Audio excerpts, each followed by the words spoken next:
fortaleza. En medio de la aflicción, renueva sus fuerzas. En ti anhelo, deseo, me muero por estar contigo, te busco, hoy vuelvo permanecer toda mi vida a ti.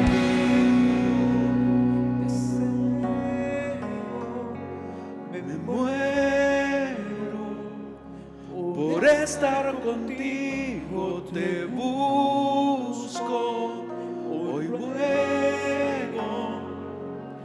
permanecer toda mi vida aquí.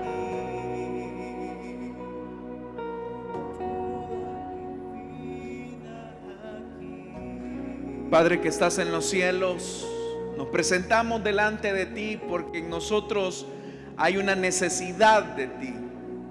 No hemos venido a pedirte, no hemos venido, Señor amado, a buscar tu mano. Hemos venido a buscar tu rostro. Buscando tu rostro, las demás cosas son suplidas.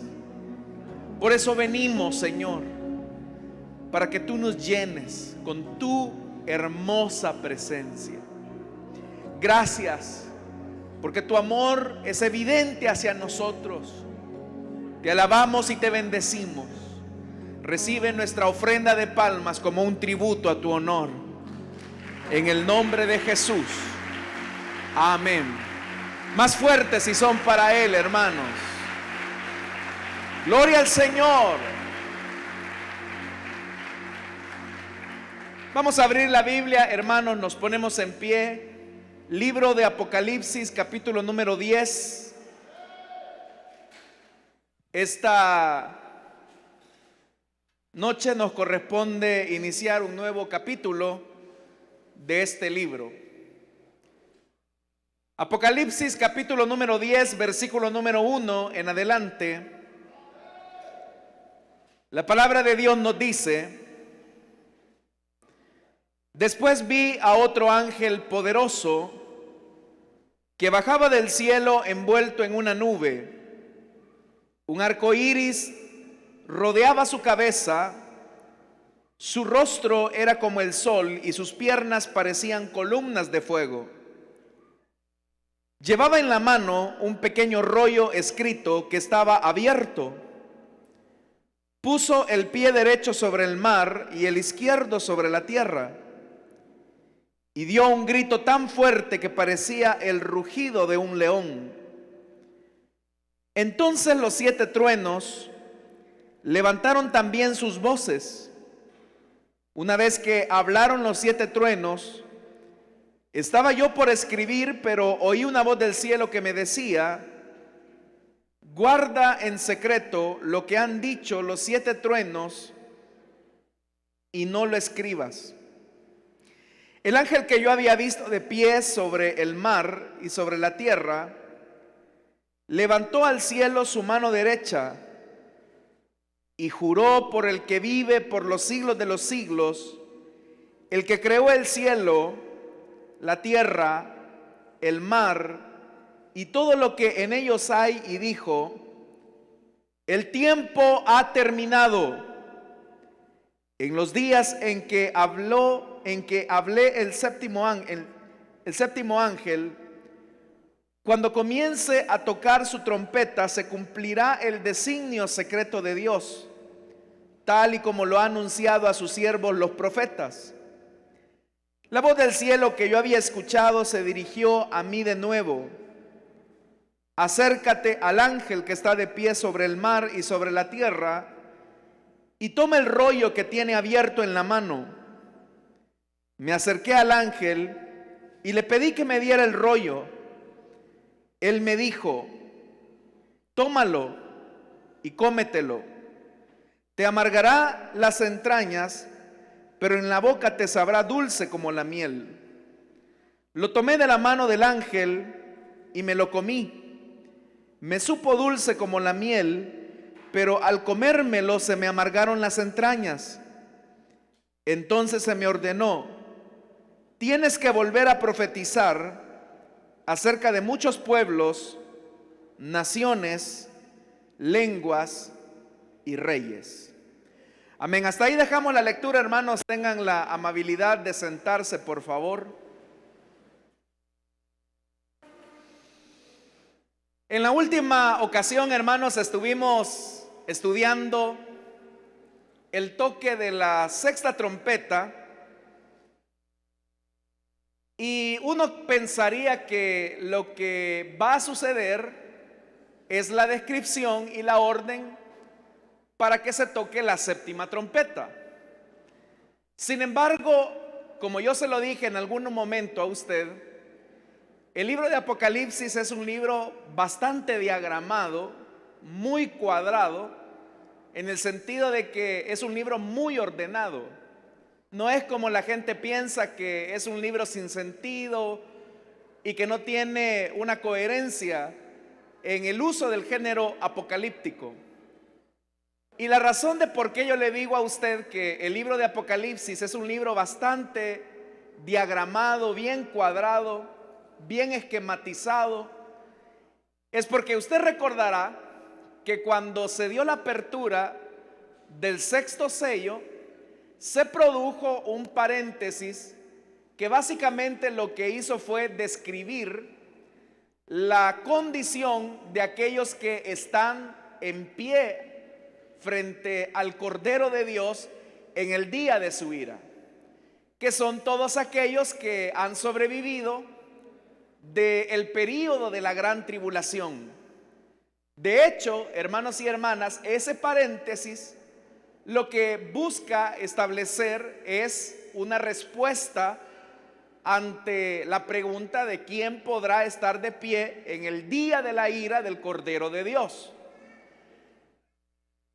Después de ese paréntesis se introduce el rompimiento del séptimo sello, que al final se vuelve en la introducción del primer toque de la trompeta o de las 7 trompetas.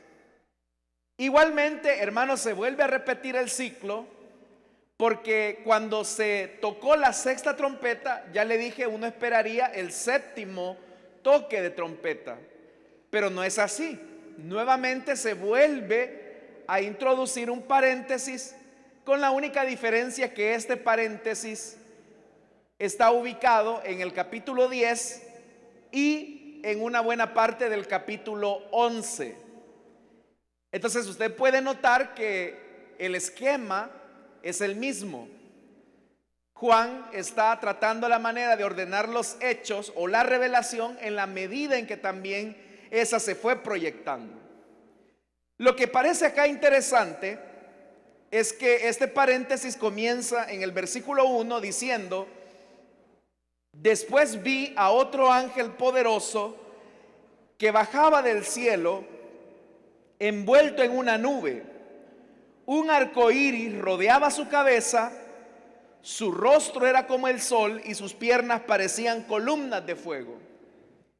Al hablar acerca de los ángeles, la Biblia en realidad dice muy poco acerca de ellos.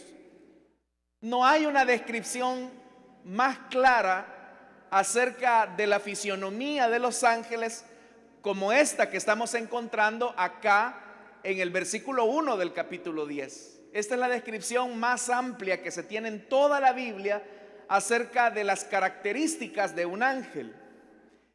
Pero es interesante que en el versículo 1 se especifique que era un ángel muy poderoso. Usted recordará que cuando vimos la descripción del toque de la sexta trompeta, se habló de 4 ángeles caídos que igualmente eran ángeles poderosos. Entonces, para contrarrestar y equilibrar, o más bien dicho, evidenciar que el poder divino es superior a las de las fuerzas del mal, es que el versículo 1 comienza diciendo que un solo ángel era un ángel poderoso que bajaba del cielo. Entonces ese ángel, solo ese ángel es más poderoso que los otros 4 que se describieron en el capítulo 9. Yo le decía a usted que esta es la caracterización más detallada acerca de los ángeles. En primer lugar, hermanos, es importante que nosotros entendamos que los ángeles son seres espirituales, no son seres humanos como las personas creen. Hay una gran diferencia entre la materialización de un ser espiritual y la encarnación. En realidad, solamente el Hijo de Dios es el que se ha encarnado. Los ángeles solamente pueden materializarse. Es decir, que los ángeles pueden tomar formas humanas, pero no de manera definitiva, sino que por un tiempo, siempre y cuando Dios lo permita. Eso es lo que nosotros vimos, por ejemplo, en el Antiguo Testamento, cuando llegan aquellos ángeles a visitar la casa de Lot y que ellos se presentan como seres humanos. Pero en realidad, hermanos, ahí no estamos frente a una encarnación de ángeles, sino que lo que estamos viendo es una materialización de estos seres espirituales. Por eso es que cuando la gente tiene ideas acerca de los ángeles, ángeles como esos niños, ¿verdad? O bebés que son muy tiernos, con una aureola, alitas, que están tocando el arpa, es una idea alejadísima de la fisionomía de los ángeles. Es más, en este versículo 1 usted va a notar que es muy diferente. ¿Cómo se describe a este ángel poderoso? En primer lugar, se dice que sobre su cabeza le rodeaba un arco iris. Su rostro era como el sol y sus piernas parecían columnas de fuego. Tanto la descripción del arco iris como el rostro de sol y sus piernas como columnas de fuego, de lo que nos hablan es que este es un ángel de mucha luz. Entonces usted puede ver que en nada se parece la descripción de este ángel poderoso a la idea que tenemos nosotros de estos seres angelicales. Entonces este ángel enviado del cielo, dice el versículo 2 que llevaba en la mano un pequeño rollo escrito que estaba abierto. Esto es importante, hermanos, porque cuando hablamos de la apertura de los 7 sellos o el rompimiento de los 7 sellos, usted recordará que era un libro cerrado, era un libro sellado.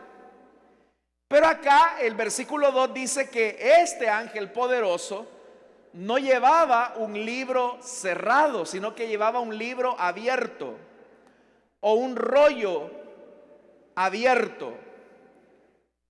Debemos de pensar que los libros en el siglo I no son como los que conocemos nosotros hoy en día, que son encuadernados así como los que usted tiene sobre su mano, en este caso la Biblia. Los libros en aquella época eran en realidad rollos que, dependiendo de su material, podían ser bastante grandes o pequeños. Por ejemplo, lo que se escribía sobre cuero o sobre la piel, eso es lo que nosotros llamamos pergamino. Y los papiros son esas piezas que se sacan de esa planta del papiro, donde también se podía colocar escritura, mensaje. Acá no se nos dice cuál era el material de este rollo. Lo que sí se dice era que era un rollo abierto. El hecho de que se especifique que era un rollo abierto, de lo que nos habla es de que el mensaje está abierto. Pero ¿qué es lo que está abierto? Dice la Biblia que cuando este ángel poderoso descendió, dice que puso el pie derecho sobre el mar y el izquierdo sobre la tierra. Que acá se diga que el ángel que desciende pone un pie sobre el mar y otro sobre la tierra, nos habla de que el mensaje que ese ángel trae es un mensaje para ser anunciado a toda la creación, a todo el mundo. Pero también de lo que nos va a hablar es de la autoridad de la cual procede el mensaje que se va a enviar. Por eso es que este ángel más adelante va a hacer un juramento. No va a hablar una palabra propia, sino que va a hablar una palabra que procede del mismo Dios. ¿Qué significa entonces que ponga un pie sobre la tierra, el pie derecho sobre el mar y el izquierdo sobre la tierra? ¿Qué es lo que significa? Lo que significa, hermanos y hermanas, es el control que Dios tiene de todas las cosas.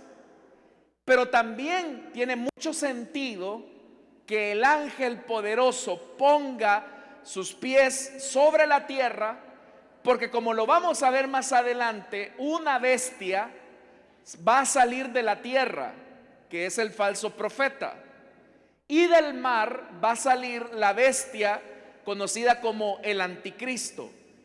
Significa que tanto el anticristo como el falso profeta están bajo la autoridad o el poder de Dios. Ellos no tienen poder absoluto, tienen un poder limitado.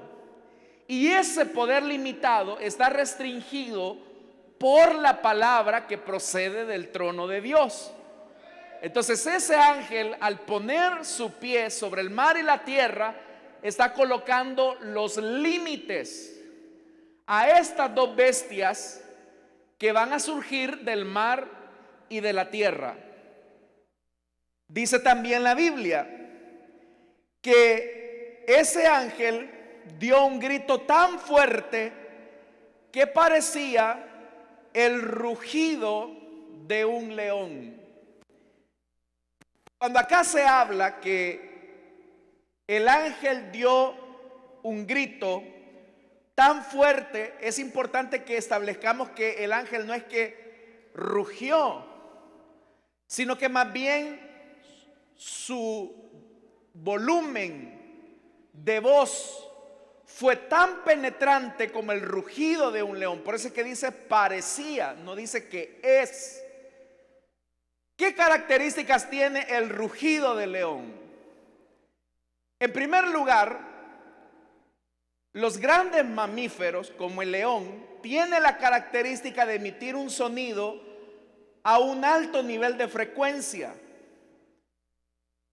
Y cuando el león, que es un animal de caza nocturno, emite un rugido, es porque literalmente está a punto de caer sobre su presa.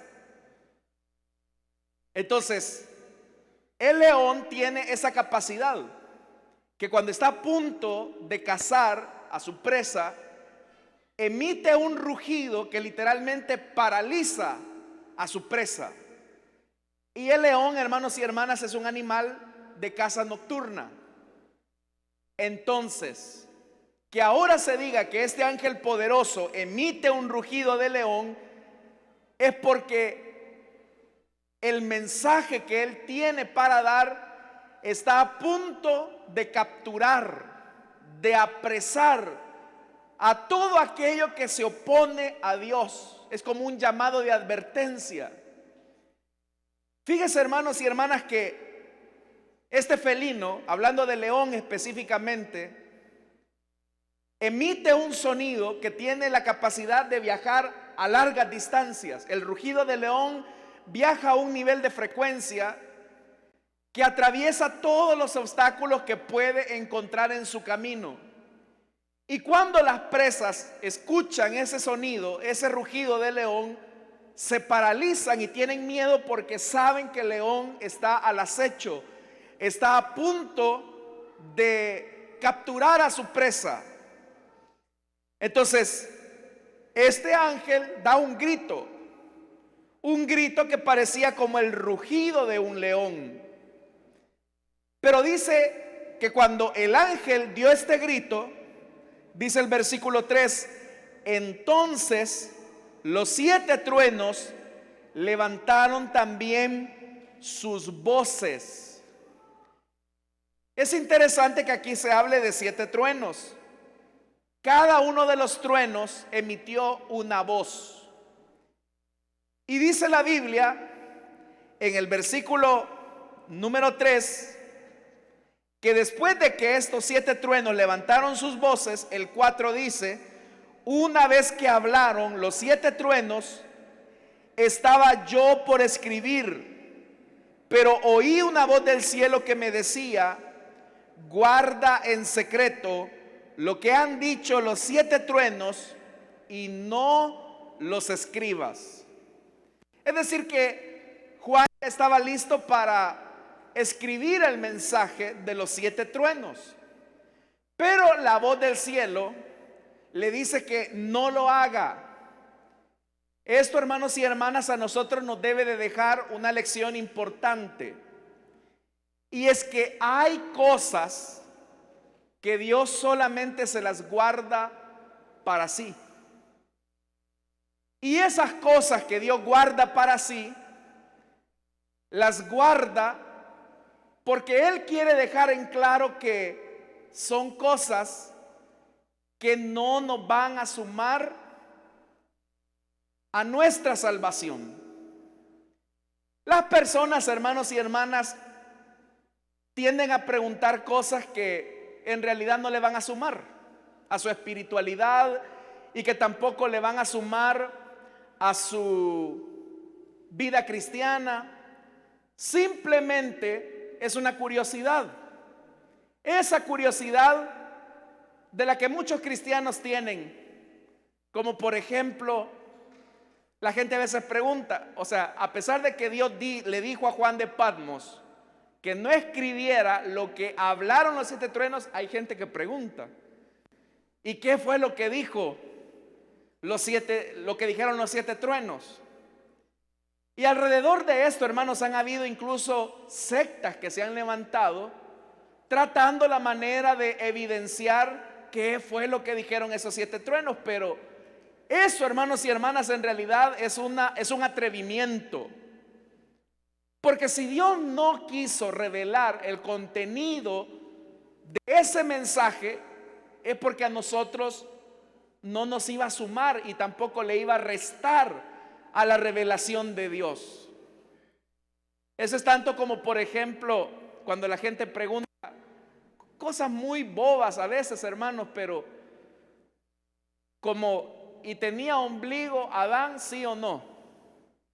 Usted sabe por qué tenemos nosotros ombligo, ¿verdad, hermanos? Bueno, ahí se lo dejo de tarea. Pero hay gente que pregunta eso, ¿y tenía o no tenía ombligo Adán? ¿Y eso en qué le va a sumar? A su espiritualidad, a su fe. Si Dios no dio detalles de algo tan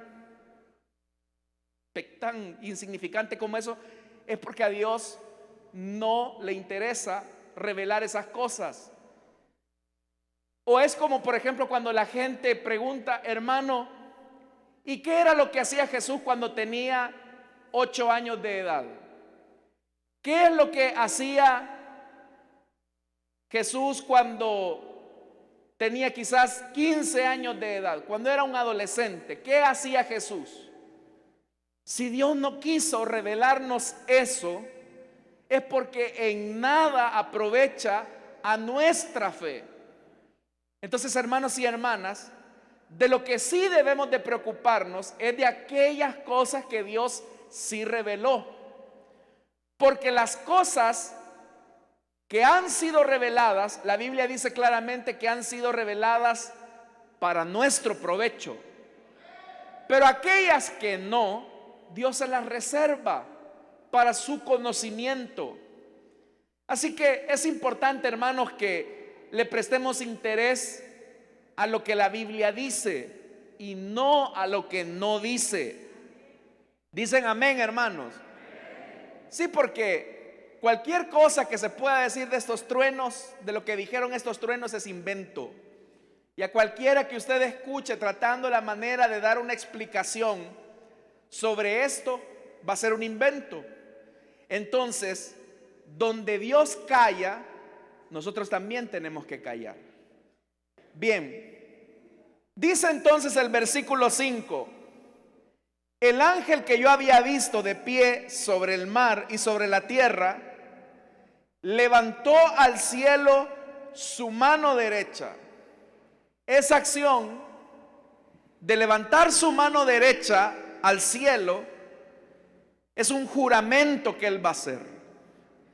Pero vea lo que dice esto: y juró por el que vive por los siglos de los siglos, el que creó el cielo, la tierra, el mar y todo lo que hay en ellos, y dijo: el tiempo ha terminado. Ese juramento que ese ángel poderoso está haciendo, lo está haciendo no a título de él, sino que lo está haciendo a título de Dios. Por eso es que dice que levantó al cielo su mano derecha, como una señal de procedencia. Lo que yo voy a jurar en este momento, lo hago porque Dios me envía y lo hago en presencia de Dios. Esto, hermanos, nos describe cuál es la naturaleza de este paréntesis que se ha abierto entre la sexta trompeta y la séptima. Porque ya le dije, este paréntesis se divide en dos partes. La primera parte es la de el ángel con el rollo, que es lo que estamos estudiando esta noche. Pero ¿qué es un ángel? Es un mensajero. La segunda parte de este paréntesis nos va a introducir a los dos testigos. Pero ¿quiénes son los dos testigos? Son mensajeros de Dios. Entonces, el paréntesis entre la sexta y la séptima trompeta, de lo que nos habla es de la responsabilidad que tienen los mensajeros enviados por Dios. Y por eso es que este ángel está jurando en nombre de Dios. Lo que él está diciendo lo va a decir en nombre de Dios. Y eso que va a decir tiene consecuencias en la historia. Porque este ángel dice: el tiempo ha terminado. Pero ¿por qué lo está diciendo este ángel? ¿Por iniciativa propia o por inspiración divina? Y obviamente lo que este ángel está diciendo, lo está diciendo por inspiración divina. Significa, hermanos y hermanas, que a quien Dios llama debe de tener la característica y la cualidad de hablar en nombre de Dios. Pero ojo, eso tiene un gran compromiso, una gran responsabilidad. Vivimos en una época, lamentablemente, donde muchos fácilmente se hacen llamar pastores, ministros del evangelio, y muchas veces hablan en nombre de Dios, pero lo que hablan no lo hablan de parte del corazón de Dios, sino que lo hablan de su propio corazón. Como dice el profeta Jeremías, estos nunca han estado en el secreto del Señor. Jeremías, hermanos y hermanas, se estaba enfrentando a falsos mensajeros. Y estos falsos mensajeros hablaban en nombre de Dios, engañando al pueblo de Dios, diciéndole cosas al pueblo que ellos querían oír. Y el Señor les tiene que decir: si ellos hubieran estado en mi secreto, hubiesen sabido que tu mensaje, Jeremías, es el correcto, y ellos se hubieran sumado a la voz, al rugido de tu mensaje.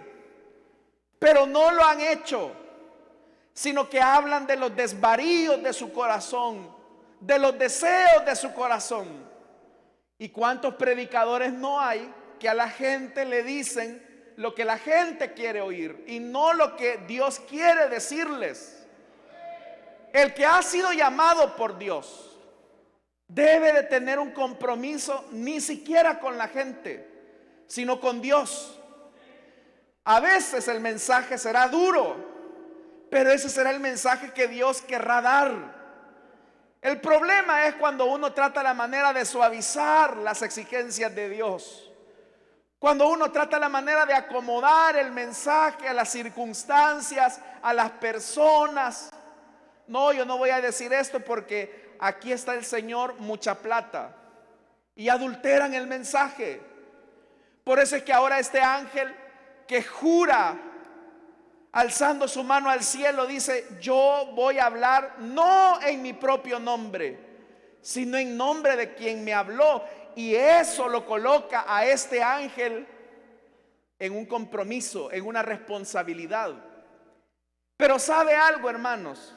Que en este paréntesis está este ángel poderoso, y al otro extremo del paréntesis están los dos testigos, pero en medio está Juan de Patmos, quien es el profeta de Dios, el que está escribiendo.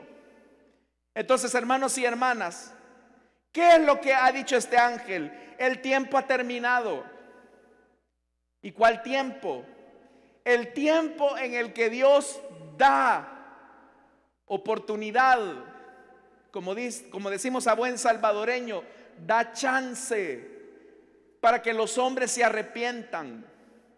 Todos debemos de entender que Dios ha establecido un tiempo en el cual Él espera un fruto digno de arrepentimiento.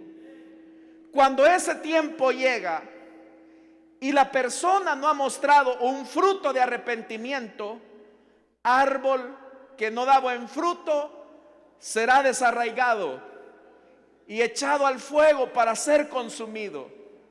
Por eso es que el escritor a los Hebreos dice: si oímos hoy su voz, no endurezcamos nuestro corazón. Nosotros, hermanos, no podemos decirle a Dios: Señor, yo sé que tú me estás llamando, pero ay, cuando tenga 45 años, entonces voy a creer en tu palabra y en el evangelio. Entonces voy a recibir a Cristo en mi corazón. No te equivoques. No eres tú el que establece el tiempo, sino que es el Eterno el que dice hasta cuándo vas a llegar.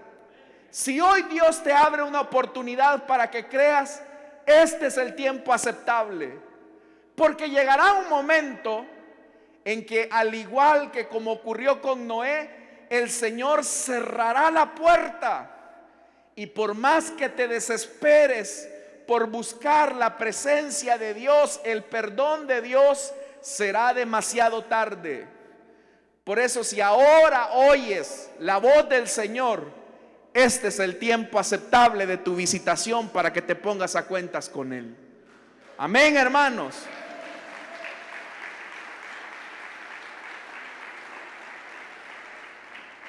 Dice el verso 7: en los días en que hable el séptimo ángel, cuando comience a tocar su trompeta, se cumplirá el designio secreto de Dios. Oiga esto: tal como lo anunció a sus siervos, y vea lo que dice, los profetas.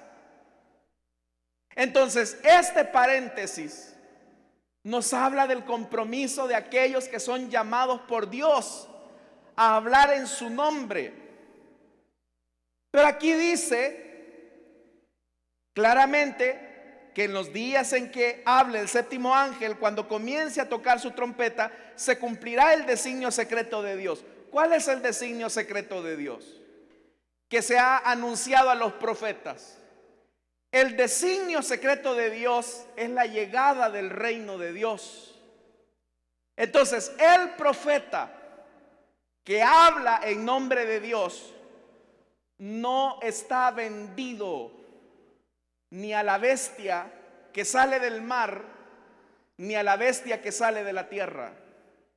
Es decir, que el profeta de Dios tiene un compromiso con el reino de Dios.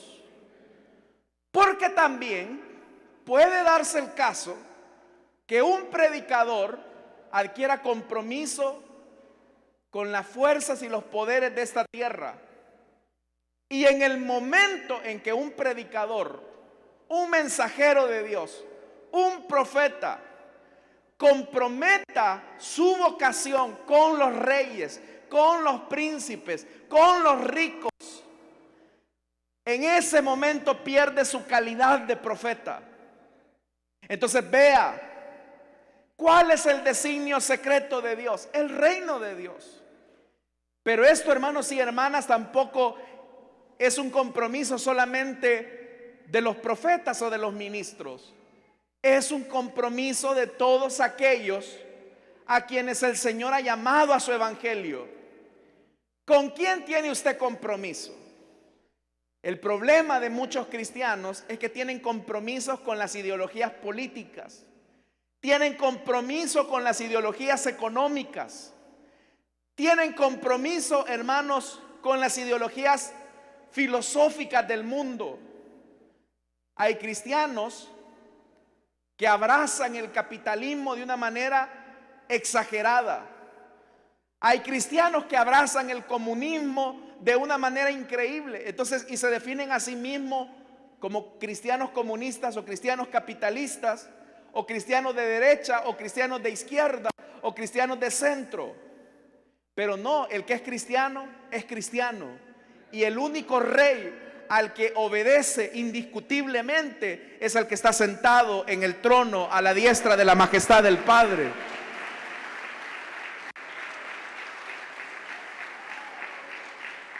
Por eso, ese designio secreto de Dios, el deseo de Dios de establecer su reino. Pero yo le digo, hermanos, los cristianos y los evangélicos a veces no tienen ese compromiso del reino de Dios, porque ese compromiso los coloca de cara frente a la muerte, como a los profetas. Entonces vea, dice el versículo 8: la voz del cielo que yo había escuchado se dirigió a mí de nuevo. No se dice de quién era esta voz, pero seguramente era la voz del Señor. Acércate al ángel que está de pie sobre el mar y sobre la tierra. Y vea lo que dice: y toma el rollo que tiene abierto en la mano. Note algo. La única razón por la que Dios le está pidiendo a Juan de Patmos que se acerque a tomar el rollo abierto es porque Dios está invitando a Juan de Patmos a convertirse en su mensajero. Él podría haber enviado a este ángel poderosísimo a anunciar el mensaje abierto a la humanidad. Pero Dios le dice a este ángel poderosísimo: hasta aquí. De aquí para allá le toca a Juan de Patmos. Uno podría decir, hermano, si uno compara a Juan de Patmos con este ángel poderosísimo, seguramente que nosotros nos hubiéramos quedado con el ángel. Pero ¿por qué Dios escoge a Juan de Patmos, el ser humano? Porque la gloria de Dios se manifiesta en nuestra imperfección y en nuestra debilidad. Al hablar acerca de la predicación de la palabra, le voy a poner mi vida. Le aseguro que si pusieran a un ángel a predicar, lo haría 1000 veces mejor que yo. Y lo haría muy bien. Pero ¿por qué Dios escoge un vaso de barro? Un pedazo de hombre. Porque Dios manifiesta su gloria en lo débil, en lo pequeño. Entonces cuando usted dice, hermano, es que fíjese que yo como líder me trabo mucho, se me olvidan las cosas, soy tartamudo, no se preocupe, que usted es el elemento que Dios necesitaba, porque así la gloria de Dios se la lleva solo Él y no usted. Amén, hermanos. Entonces la voz le dice: acércate al ángel, porque ya el ángel ya no va a anunciar nada. Ahora te toca a ti, Juan. Nuevamente es un llamado al ministerio. Eso es importante, hermanos. El llamado al ministerio es una iniciativa de Dios, no nuestra. Hay un montón de gente que quiere buscar el ministerio de su propia iniciativa, y esos son arribistas, son meques, por no decir otra cosa. Al ministerio solamente se llega por llamado. Entonces vea, le dice: acércate al ángel. Acércate al ángel que está de pie sobre el mar y sobre la tierra, y toma el rollo que tiene abierto en la mano. Mire qué tarea, acercarse a un ángel poderosísimo. Ya me imagino con qué miedo se acercó quizá Juan. Y vea lo que dice el verso 9.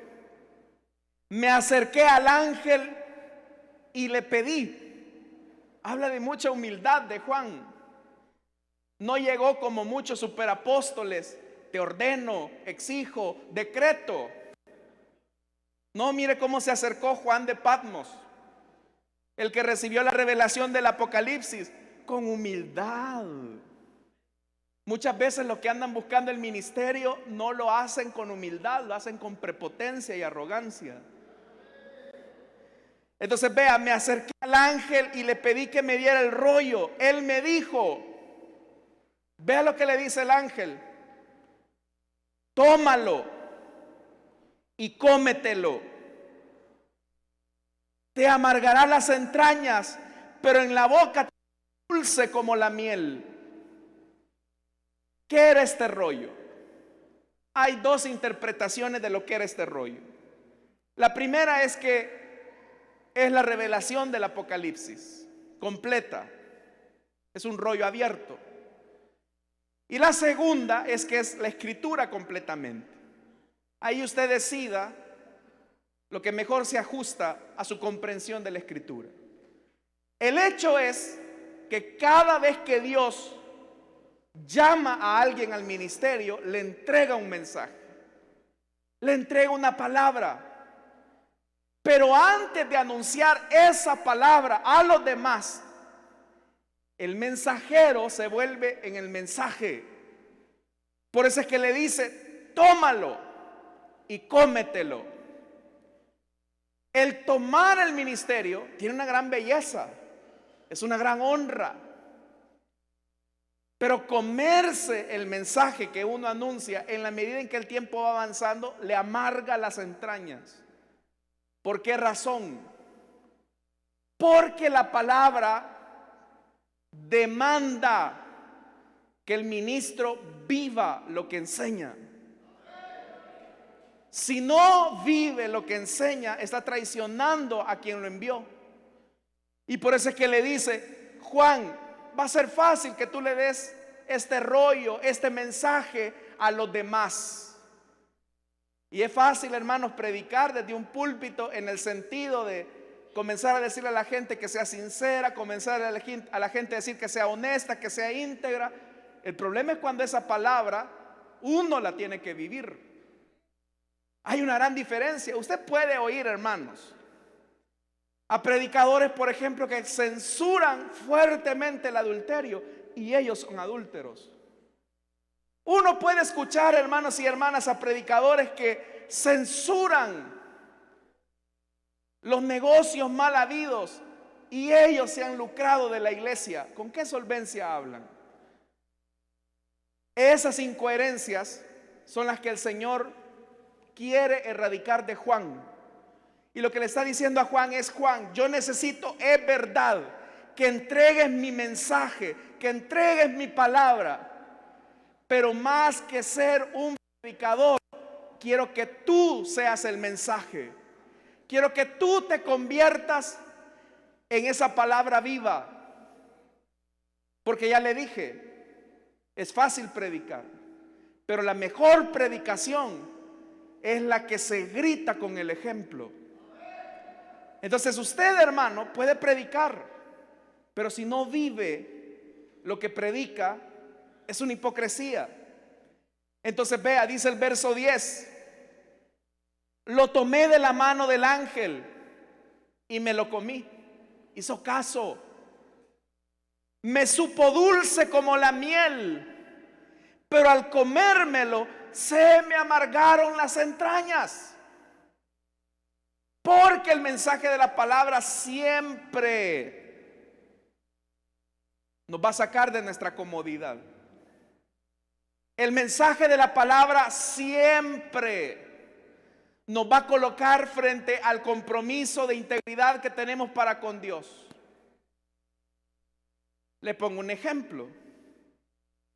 Una cosa es que nosotros digamos que debemos de perdonar a nuestros enemigos, que debemos de perdonar al que nos ha hecho daño. Pero otra cosa es cuando a ti el Señor te pide que perdones. Pero otra cosa es cuando a ti el Señor te pide que ames al que te hace daño. Eso es distinto. Ya no dijeron amén, hermanos. Porque siempre la palabra nos va a demandar. Claro, ¿a quién le va a gustar que si lo golpean en una mejilla va a poner la otra? Pero eso fue lo que Jesús nos pidió. Y esa palabra es amarga. Es amarga la palabra cuando el que te ha hecho daño no tienes que guardarle ningún resentimiento, ningún rencor. Pero solo esa exigencia de la palabra, hermanos, le amarga el vientre a uno. Y si Dios le ha pedido a usted algo, déjeme decirle que le va a amargar el vientre. Ahora usted tiene la opción de ser un inmoral, de andar como loro, ¿verdad? Repitiendo: Dios dice que hay que hacer esto, Dios dice que no hay que hacer lo otro. Y usted tener una vida desordenada, una vida en desobediencia. Pero poco a poco su eficacia se irá disminuyendo. Entonces vean lo que dice el verso 11. Entonces se me ordenó.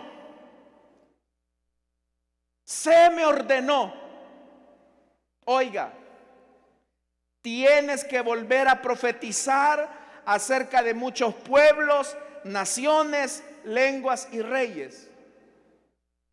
Ya tomaste la palabra. Ya te tragaste la palabra. Ahora te envío para que seas mi mensajero. Entonces lo mismo, hermanos. Dios nos pide que nos traguemos la palabra. Que seamos no solamente mensajeros repitiendo como loros lo que otros nos han dicho, sino que Dios desea que nosotros vivamos el mensaje del evangelio. Que de verdad nuestra predicación suene tan fuerte que no tengamos necesidad de gritar, porque ya la gente está cansada de los gritones. Lo que Dios quiere es que vivamos la palabra de Dios. Eso es lo que el Señor quiere.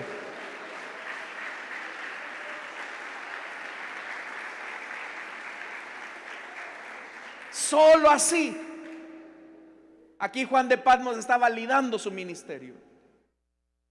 Porque ya le dije, este paréntesis tiene 3 características y Juan de Patmos está en medio. El ángel poderoso, la vocación ministerial de Juan de Patmos y, como vamos a ver la otra semana, los 2 testigos. Pero tanto Juan de Patmos como los 2 testigos van a tener que sufrir la muerte por vivir ese mensaje. Pero acá, hermanos y hermanas, es donde se hace importante que es mejor obedecer a Dios, quedar bien con Dios, ser aprobados por Dios, aunque tengamos que ser rechazados por los hombres. Lástima por aquellos predicadores cristianos que quieren quedar bien con la gente, rechazando al Dios que los ha llamado. Pobre de ellos. Lástima por aquellos cristianos que quieren quedar bien con el jefe corrupto y no quedar bien con el Señor que les dice: no robarás. Lástima por aquellas señoritas que, seducidas por el poder y la posición, se acuestan con sus jefes cuando Dios les dice que no hay que fornicar. Porque ahí, hermanos, es donde la dimensión de la palabra, ya le dije, amarga las entrañas. Pero esa amargura en las entrañas purifica nuestra vida para con Dios.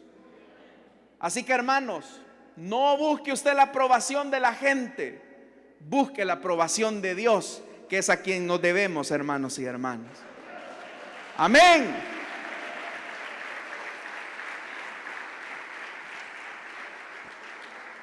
Vamos a orar, hermanos, vamos a cerrar nuestros ojos.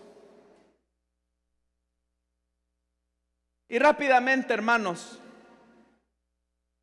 si esta noche hay alguien que desea entregarle su vida a Cristo o que quiera reconciliarse, le invito para que en el lugar donde está se pueda poner en pie. Vamos a orar.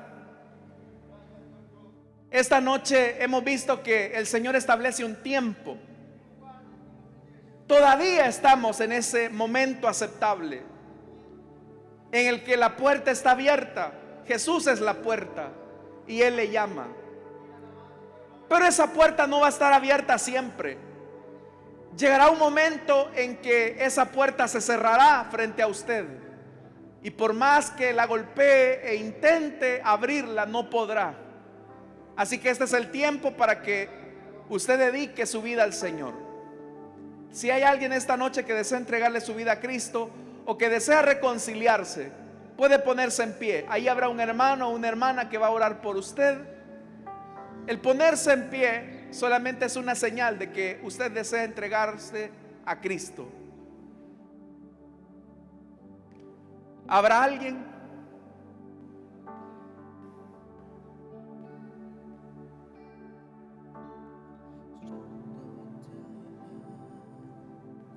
Si usted desea reconciliarse también con el Señor, póngase en pie. Vamos a orar.